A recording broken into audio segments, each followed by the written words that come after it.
இன்றே டவுன்லோட் செய்து உங்கள் ஃபேவரட் ஷோக்களை என்ஜாய் பண்ணுங்க.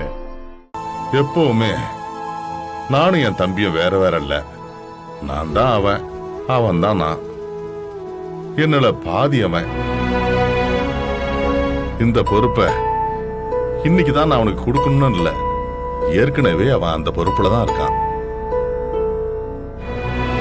ஏன்னா அவனை கேட்காம நான் எந்த முடிவும் எடுத்ததில்லை. இது வரைக்கும் அவன் நினைச்சத நான் சொல்லிக்கிட்டு இருந்தேன். இனிமே அவன் நினைச்சத அவனே செய்ய போறான், அவ்வளவுதான். குணசேகரா, எல்லாத்தையும் நீயே பாத்துக்கப்பா.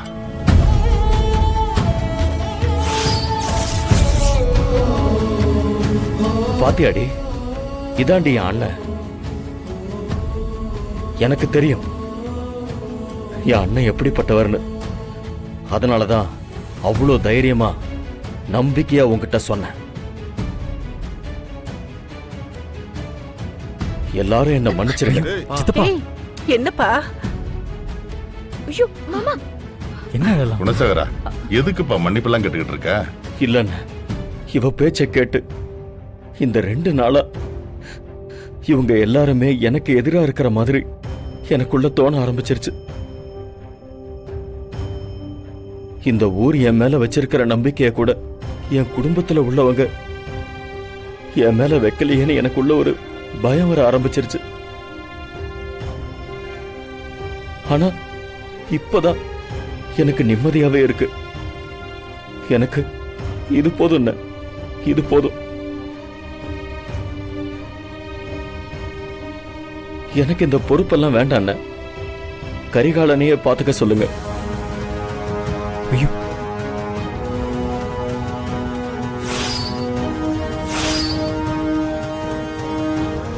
எங்க என்னங்க பேசிட்டு இருக்கீங்க? எச்சி, வாய மூடு. நான் எதுக்குங்க வாயை மூடிட்டு இருக்கணும்? அப்படியெல்லாம் என்னால இருக்க முடியாது. ஒண்ணு பொறுப்புல நீங்க இருக்கணும், அப்படி இல்லைன்னா சொத்தை பிரிச்சு கேட்டு என் கூட தனி கொடுத்துன்னு வரணும்.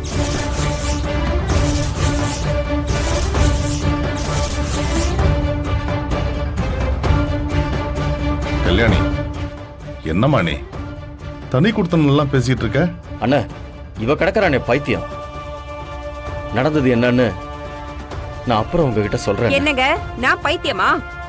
நீங்க உங்க பொண்ணு தலையில அடிச்சு சத்தியம் பண்ணிருக்கீங்க, அத மறந்துடாதீங்க. குணசேகரா, கயல் மேல சத்தியம் பண்ணியா?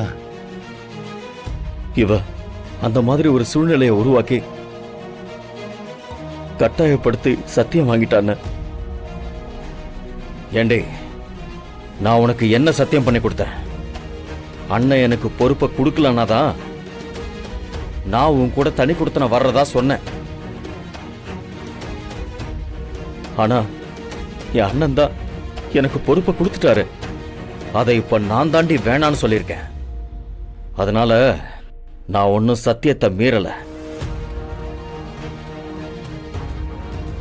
அண்ணன், எனக்கு எந்த பொறுப்பும் வேண்டாம். கரிகாலனையே பாத்துக்க சொல்லுங்க.